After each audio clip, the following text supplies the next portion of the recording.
Está no ar o nosso programa Sentidos, o seu espaço para ações sociais e inclusão. E vamos dar uma olhada, no que a nossa equipe preparou para o programa de hoje.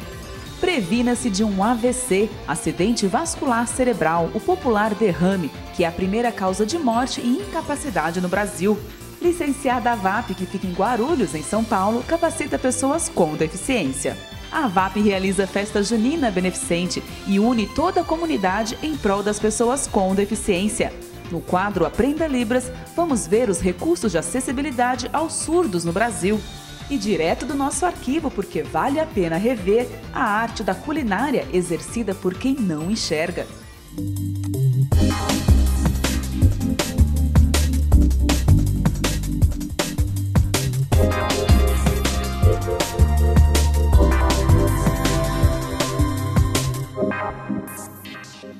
Quando uma pessoa tem um AVC, acidente vascular cerebral, mais popularmente conhecido como derrame, muitos são os tratamentos clínicos para que movimentos perdidos sejam recuperados. E é isso que a nossa equipe vai mostrar para você agora. O acidente vascular cerebral é uma das principais causas de morte e de sequelas no mundo. Uma doença que atinge 16 milhões de pessoas ao redor do globo a cada ano. Temos dois tipos de AVCs, o AVC-I e o AVC-H. O I, o que quer dizer? Isquêmico. Isquêmico é falta de sangue. E o H é hemorrágico.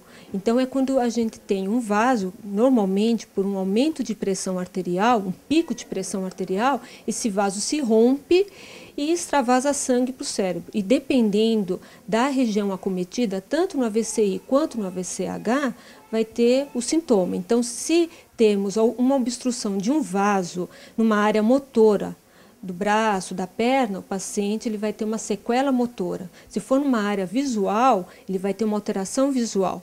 E assim por diante. O risco de AVC aumenta com a idade, principalmente após os 55 anos. José Colombo, paciente da Faculdade de Medicina do ABC, identificou os sintomas e procurou ajuda médica. Enrolou a língua. Aí eu fiquei meio assustado assim, mas não sabia o que era. Aí depois até que eu fui no pronto-socorro municipal tomar o remédio que o médico receita pontualmente. Além dos idosos, pessoas da raça negra e com histórico familiar de doenças cardiovasculares também têm mais chances de ter um derrame. Os fatores de risco são: aumento de colesterol, triglicérides, pressão alta, diabetes, cardiopatia, paciente que já teve um infarto prévio também.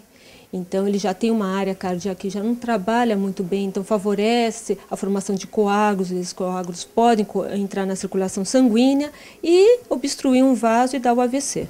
No Brasil, são registradas cerca de 68 mil mortes por AVC anualmente. A doença representa a primeira causa de morte e incapacidade no país, o que gera grande impacto econômico e social. Sérgio Baião sofreu um AVC em março de 2010. Durante 1 ano e meio, ele passou por terapias no Hospital Mário Covas para recuperar os movimentos. Na cirurgia, pus 4 pontos de safena e ganhei de brinde 2 AVC. Aí, quando eu acordei na UTI, já estava tudo paralisado do lado esquerdo. Nossa, é terrível. Você não imagina como é que é acordar, você não poder se mexer, você quer se mexer e não tem resposta de mão, de perna. Aqui tem fisioterapia já na fase aguda, já na UTI. Então, mesmo ele vendo que não mexia, aos poucos ele viu que começou a mexer. Então, não mexia nada, dali a 2 dias começou, dali a 3 dias foi um pouco mais, de repente a mão chegou no rosto. Então, todo o cenário mudou. Foi mudando. Então, isso é um combustível muito importante para eles. Mas, claro que algumas lesões que são muito mais graves não têm esse tipo de evolução. Ele teve uma grande sorte, porque a sequela foi pequena. Reaprender a andar e fazer movimentos simples do dia a dia requer paciência e determinação do paciente. Com a ajuda da terapia ocupacional, Sérgio comemora a retomada de atividades importantes. Reaprender a andar, reaprender a tomar banho sozinho, a pegar nas coisas, tentar escrever de volta, aprender a viver de novo, né? Principalmente trabalhar a extensão dos dedos, né? O melhor posicionamento do punho e dos dedos e a coordenação motora de forma global. Por exemplo, quais exercícios que ele faria uma atividade do dia a dia? Pendurar roupa, lavar roupa, comer, cortar com a faca, carregar uma panela. Então ele precisa dessas atividades para ter maior mobilidade.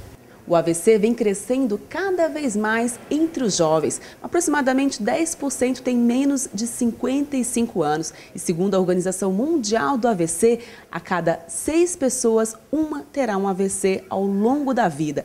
A Vanessa hoje tem 28 anos. Há 3 anos, ela teve 2 AVCs seguidos. A sequela, ela perdeu a voz, hoje se comunica escrevendo e por meio do celular. Vanessa, o que foi que causou o seu AVC? A Vanessa fala pra gente que ela estava passando por uma dificuldade no relacionamento pessoal dela, a pressão dela foi para 18/18 e ela teve o primeiro AVC quando ela estava grávida do filho com 4 meses de gestação, é isso, Vanessa? E o segundo AVC ela teve quando o filho completou 1 ano, 1 mês. 1 mês de vida. Quando completou 1 mês de vida. Hoje, a única sequela que ficou na Vanessa foi a falta da fala. Ela não consegue mexer a língua, por isso ela não consegue falar as palavras.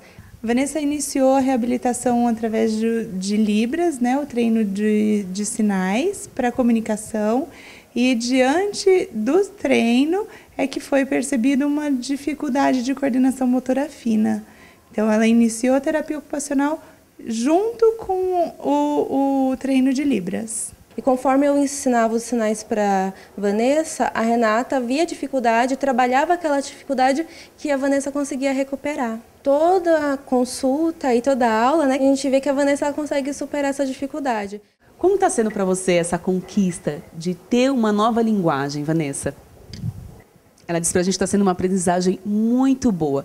Vanessa, o que você mudou na sua vida para que não passe novamente para um nível de estresse tão alto, a sua pressão suba tanto e que você não volte a ter um terceiro AVC?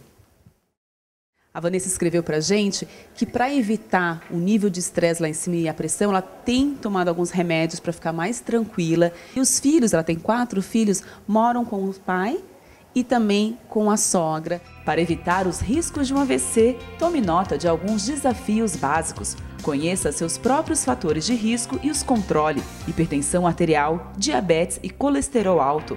Seja fisicamente ativo e faça exercícios regularmente. Evite a obesidade mantendo uma dieta saudável. Limite o consumo de álcool. Evite o fumo de cigarros e aprenda a reconhecer os sinais de um alerta de um AVC.